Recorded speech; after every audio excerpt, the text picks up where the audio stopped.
Bonjour à chacun, bonjour à tous et bienvenue à la revue de presse. Que se passe-t-il à la mairie d'Alada depuis quelque temps? Après des brouilles au sein du conseil communal, avec des boycotts à la perlée, c'est la nomination d'un chef d'arrondissement qui fait actuellement couler beaucoup d'encre et de salive. Et le journal Le Routier, apparemment, est allé aux nouvelles. Polémique autour de la nomination du CA central par intérim de la commune d'Alada. Le maire Joseph Kakpo doit des explications, et ceci dès lundi prochain.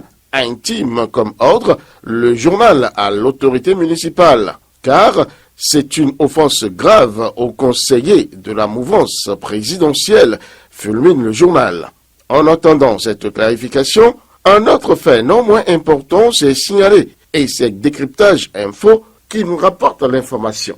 Un fait important qui sévit dans les mairies, c'est la revalorisation des salaires. Les agents des mairies en sont exclus. Et conséquemment, ils appellent le président Patrice Talon au secours, nous informe le journal. C'est là une politique de 2 poids, 2 mesures, dénonce-t-il dans les colonnes de Décryptage Info. Venons-en maintenant aux activités du chef de l'État, le président Patrice Talon, en dehors du territoire national. On l'a vu dimanche soir chez nos confrères de LCI, la chaîne française de télévision. Juste après, il a déjeuné avec le président Macron.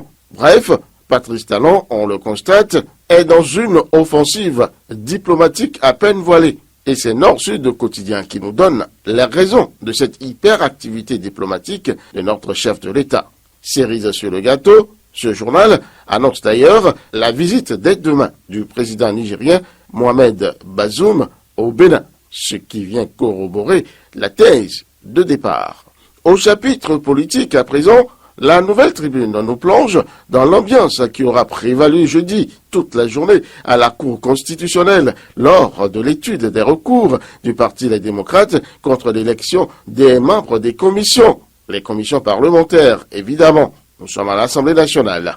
Le rapporteur de séance propose à l'auguste institution la reprise pure et simple de ces élections, rapporte le journal.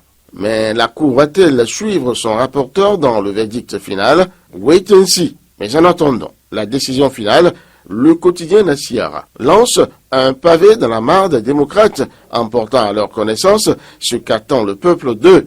Ils doivent en effet tirer le leçon des expériences du passé pour éviter les intrigues et tourner résolument dos à la transhumance. Des tentatives de création de clans se noteraient déjà dans leur rang. Et face à cela, le peuple dit non, apprend Nassiara. Au niveau du sport, une grande incertitude planerait sur la tenue du 5e championnat mondial chez nous de pétanque. Et la FIPJP, la Fédération internationale de pétanque et du sport boule, menacerait de retirer au Bénin l'organisation, selon le journal Pays émergent. Parce que, note le journal, les travaux de construction du boulodrome, pourtant annoncés en Conseil des ministres, piétinent. Et au journal de se demander que sont devenues les promesses du gouvernement. Il s'empresse d'ailleurs, ce journal, de prévenir le Maroc est aux aguets. À vous, monsieur le ministre des Sports, Oswald Omeki, de prendre vos responsabilités. Finissons cette revue par cette nouvelle qui nous vient du Matin Libre. Matin Libre qui annonce que des étudiants sont en train de perdre des années en prison. Comment cela est-il possible au Bénin? En effet, il y a des ardoises qui restent par rapport aux élections passées. Gabin Bacho, enseignant. Au bord des larmes, Abdou Baki Assouman n'a plus vu son neveu interpellé à 6 heures du matin.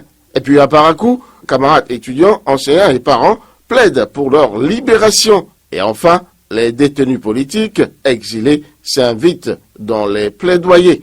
Vous voyez donc qu'il y a un branle-bas par rapport évidemment à la libération de ces gens arrêtés dans le cadre des élections sous la rupture.